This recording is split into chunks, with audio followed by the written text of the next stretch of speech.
Well, hello everybody. Welcome to another episode of Historical Markers. You know, we've been doing these for quite a while. We've gone to county after county after county, both in Illinois and some in Kentucky. And as we've gone back and looked at the records from the county we've been to, we've noticed that new markers have been added since we were there. So in this episode, we just want to cover some of those new markers that were added in places that we've previously been. So stay with us, stay tuned, and join us on this journey to find out what new history is out there that is being marked for us to find. Well, again, new history. I guess that's an oxymoron, isn't it? But let's go see what we can find in these counties and what's been added and what's going on. Stay tuned. Well, we are back in Kaskaskia, Illinois. If you did watch our previous Randolph County historical markers, you would know that we are on the Missouri side of the Mississippi River, but we're in Illinois, even though we're on the Missouri side. Look it up. It's true. But there have been a couple of markers added, so we're back here. This is one of the new ones since we've been here. Lafayette's tour.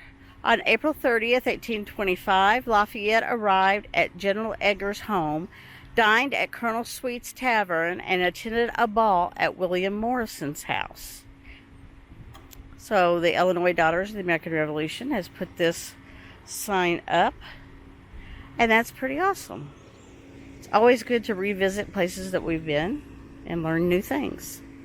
And we're here still in Kaskaskia, Illinois, which is on the Missouri side of the Mississippi River. If you watched our previous Randolph County episode, you would have realized that information already. But we are here for another new marker. And this sign, the Church of the Immaculate Conception. It's a beautiful church.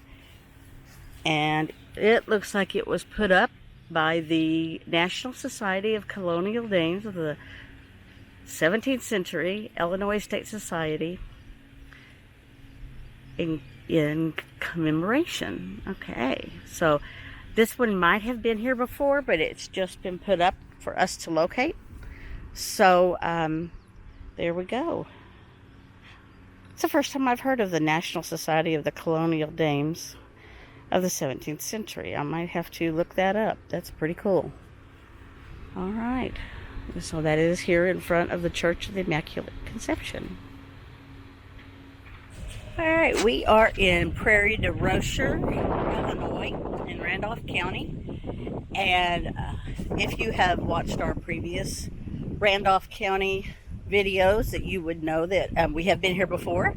But there are a lot of new markers that have been added. So we're going to be showing you those. And one of them is right here. This marker is for Conner's store. It says this business was established in 1839 by Antoine Blaise and was moved to its current building in 1872 due to flooding in the older parts of town. The store initially used a lot of bartering instead of using currency. It was taken over by W.H. Conner and was passed down to his son Tom and then to his son Meredith, thus staying in the Conner family for 3 generations. There was a Civil War skirmish near the store, which involved the store being robbed by 2 Confederate soldiers who had escaped imprisonment in St. Genevieve, fleeing across the Mississippi, and caused a ruckus in town. This skirmish is said to be the only one to have taken place on Illinois soil during the Civil War. This building has remained a general store for most of its existence and is currently known as Myers Corner Market, owned by Bill Myers. And there we go. All right, we're in Prarie du Rocher at the intersection of Middle Street and Duclos Street. And we're here for the Conner-Hauck House. So can I get a little bit of it for you here from behind this bush? And here's the sign that tells us about this property.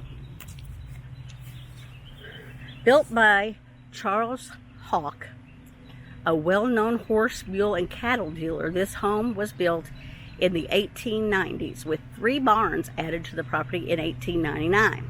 Mr. Hauck came to Prarie du Rocher to follow his new trade of butchering and opened a meat shop in town. After the Haucks moved out, Tom Conner and his family moved in. Tom and his wife Anna, along with their son Meredith, all lived in the house, and when they passed, were laid out in the parlor for their wakes. The barns were torn down in the 1930s. The wood that was still in good condition from the barns was used to build 4 other smaller houses on the property. Of these, the house next door is the only remaining. The Conner-Hauck House itself remains a residential use to current day. All right, we are in Prarie du Rocher, and we're catching up with some new markers that they have, and we're here for one that's outside what used to be one of the main stores in town. And here's the marker that tells us all about it. Krib's store. This store was built in 1902 by C.J. Kribs. Mr. Kribs was a harness maker by trade, but this building was a convenience store that sold just about everything. When the highway was to be built through Prarie du Rocher, it is said that Mr. Kribs, who had become a state senator by that time, used his political pull to get the highway to go by his storefront to draw in new business. The building has changed hands throughout the years, becoming everything from a flower store to a woodworking shop. Today, much of the building is still original material and in excellent shape.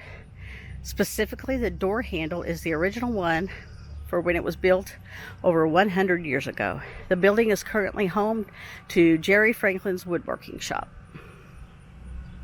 All right, we are in Prarie du Rocher, Illinois, picking up some new markers that have been placed since the last time we were here. This one is for Palmier's Hall and Cafe. It says this 2-story brick building was built by M.H. Palmier in the early 20th century. It was originally used as a large hall, saloon, billiards room, saddlery, and barbershop. Mr. Palmier was a public-spirited individual and served on Prarie du Rocher's village board and as the village treasurer. When Prohibition became the law of the land in 1920, the saloon downstairs became a soda shop, while it is believed the upstairs became a speakeasy that still sold alcohol. Over the years, this building has housed a variety of businesses, from its original uses to a TV store, restaurants, bars, and others. The upper floor of the building has been used as a dance hall and has hosted many local events such as bands and school plays. In 1988, the building was rented by Lisa Durbin, who currently owns the building and has been running Lisa's Market Street Grill ever since. All right, we are in Prarie du Rocher at their little public park here. Really nice area, and we are here for a project that was put together by an Eagle Scout, Zachary Walker. It says Prarie du Rocher Historic Walking Trail. The historic village of Prarie du Rocher was established in 1722 by French settlers. It was named Prarie du Rocher, which means Prairie of the Rocks, referencing the bluff that surrounds the area. This area was an ideal place to settle due to easy access to the Mississippi River for trade, flat and fertile land for farming, and was nearby to Fort de Chartres, a French military base. However, one of the main reasons the town was started has also been one of its greatest threats. The mighty Mississippi has flooded the area on multiple occasions. It even caused the town to move closer to the bluffs to where it is located today. Flooding has also caused many damages to homes, properties, and harvests over the past 300 years. But no matter what was thrown at them, the citizens of Prarie du Rocher have always stood their ground and continue to make this place a great home for them and their families. So here's the walking trail that he established. This walking trail, it takes you by all of the sights to see in town. Prarie du Rocher Park, which is where we're at now, Palmier's Hall and Cafe, Conner's Store, the Creole House, State Bank of Prarie du Rocher, Conner House, St. Joseph's Catholic Church, Conner-Hauck House, and Krib's Store. So there is a brochure. I'm going to get one of those. and enjoy the tour of my hometown, and remember to respect all properties and buildings along the way, as most of them are privately owned and some are private residences. For more local history just outside of town, please consider visiting Fort de Chartres and the Modoc Rock Shelter. If you would like to donate towards future brochure printings and the upkeep of this historic walking trail, please see the link in the brochure to make a donation. Thank you. Eagle Scout Project by Zachary Walker. All right, we are in Prarie du Rocher at St. Joseph's Catholic Parish Church, which is beautiful, absolutely beautiful brick church. And we are here for this new marker. It's been placed since we were here a couple of years ago. And it says St. Joseph Catholic Church. The first church of St. Joseph's was built in 1723 at the current day cemetery. It was built out of logs and lasted until the 1850s, when it was forced to move due to flooding. The construction of the new church and rectory was finished in 1858. After the closure of St. Anne's at Fort de Chartres, the sacred vessels given to them by King Louis XV were placed in the parish of St. Joseph's care. The church's altar also houses relics of two martyred saints, St. Urban and St. Fulgentius. The church bells were installed in 1880 using horses. After 300 years, the parish of St. Joseph's is still worshiping the Catholic faith in this building. And there you go. That's awesome. We are outside the current library in Prarie du Rocher, which used to be the bank, and there is a marker here that says State Bank of Prarie du Rocher. The State Bank of Prarie du Rocher was built in the year 1904 by the state of Illinois. The bank faced several hardships, including a robbery in January of 1965 and damages to the building's exterior due to the nearby Western Auto and restaurant catching fire. The bank was in need of more space and a drive-up lane, so after the fire, that became the ideal spot for a new, larger bank. The new bank was built in 1986.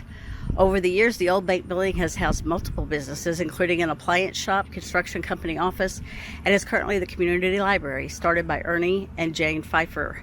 The original vault gate is still on display inside the building. All right, we are in Prarie du Rocher at what is currently the Conner-Hauck House bed and breakfast.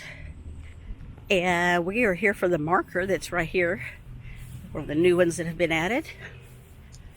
So let's read that together. The Conner House. Construction of this house started in 1901 by W.H. Conner. However, after his death in 1902, the construction was carried out by his wife, Constance. The house itself was finished in 1906, and Constance lived there till her passing in 1939. W.H. Conner also owned a store in town, but his store was in constant competition, Krib's store. To get a leg up in their competition, it is said that Mr. Conner built this house in the middle of the old Main Street to divert traffic and line of sight away from Krib's store to his. After the Conners moved out, the Palmier family moved in for several years. The house remained residential for most of its history, but has also been a boarding house and bed and breakfast. It was one of the first houses in Prarie du Rocher to be plumbed for gas lighting. Today, the foundation and a lot of the house is still original material. Currently, the house is owned by Connie Stillhorn and serves as a bed and breakfast for Prarie du Rocher's visiting guests. And it is a very, very beautiful house. We are in Prarie du Rocher here at the Creole House.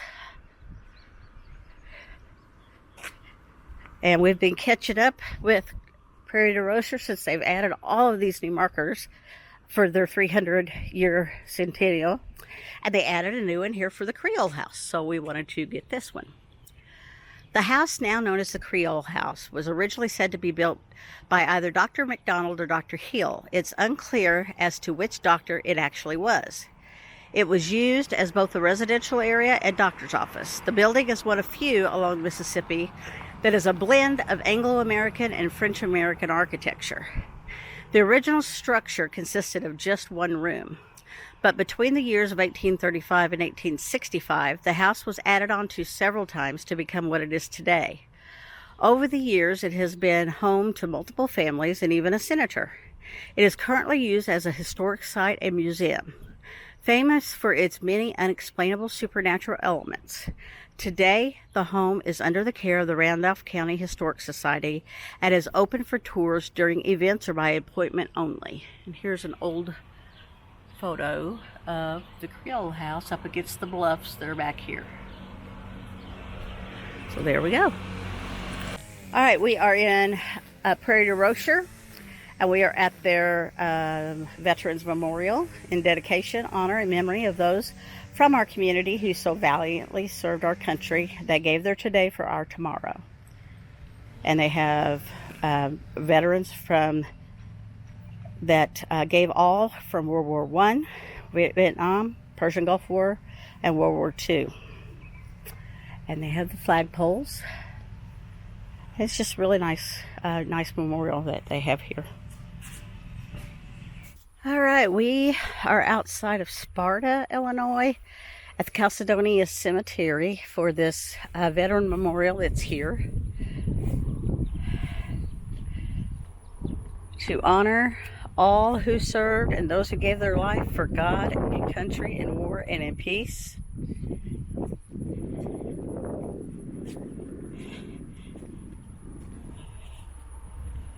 Dedicated Memorial Day 1987 by those who cared. World War I, World War II, Korea, Vietnam, all wars and conflicts. And it's also in memoriam to Gold Star mothers. Dedicated to all MIA and POW of all wars. It's a very nice memorial. All right, we are outside the Sparta High School in Sparta, Illinois for this memorial here. This is in memory of Revolutionary soldiers buried in Randolph County, Illinois. And it's got quite a few names listed. And this tablet was placed here by Fort Chartres chapter Daughters of the American Revolution, Sparta, Illinois, 1934. There we go. All right, we are here outside of Sparta, Illinois at the World Shooting and Recreational Complex run by the IDNR.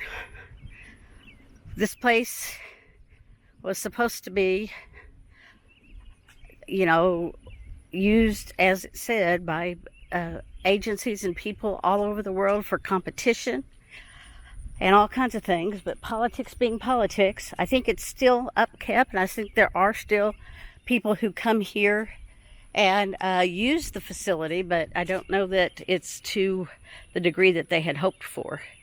But do some research on that yourself.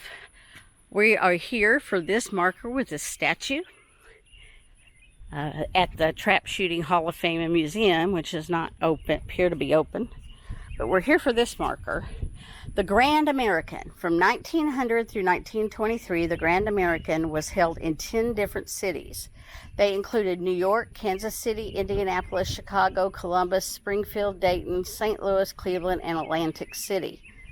In 1924, the Grand was held in Vandalia, Ohio, where it remained for 82 years. In 2006, Sparta, Illinois hosted its first Grand. This sculpture was completed by Fred Hopp to commemorate the 100th Grand American held in 1999. So the Grand American is a trap shooting competition. Let's see. Now, these are the contributors that made the sculpture possible. And there it is. I have never been good at trap shooting. I will honestly tell you, I can shoot the rifle, and the shotgun, everything that, I've got, can shoot it. But I am just not that good of an aim to hit those targets. All right. Do some research about this place. It's pretty cool. Okay, we are in Ellis Grove, Illinois, outside this municipal building, the City Hall. And we are here for this marker down here. It says it's dedicated to the men and women of the armed forces who served their country in all wars and to those who gave their lives in the defense of freedom. Bicentennial year, May 30th, 1976. And of course they have a flagpole.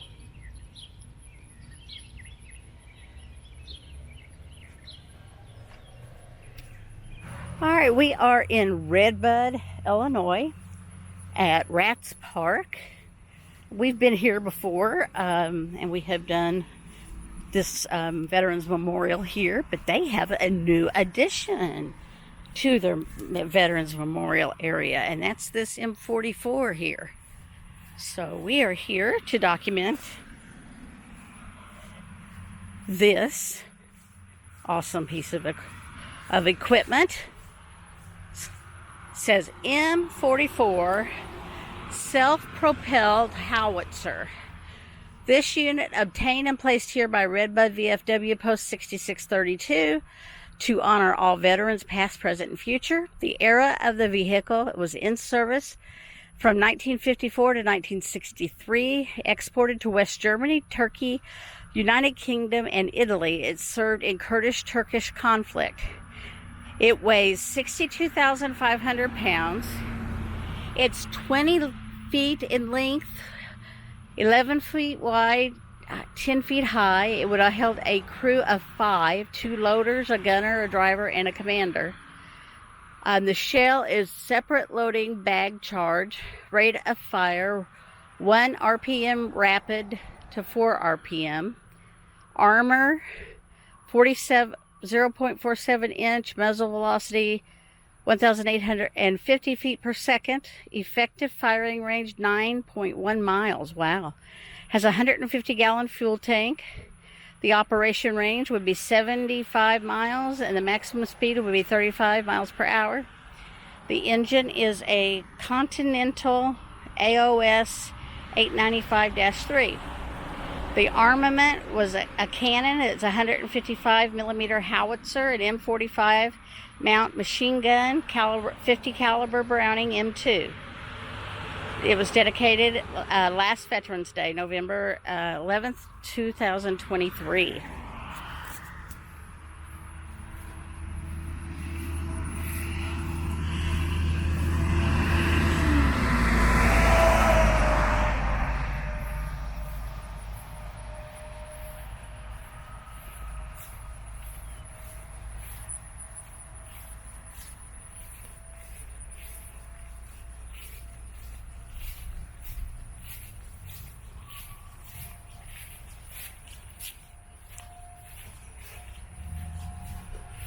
Now, I would have hated to see that rolling towards me, I'll tell you that. Good addition. Good addition to their park here and the Veterans Memorial that they have. Here we are in Chester, and this is another Popeye statue that we had not yet seen. It was added the year that we were actually doing these, and this is of Oscar.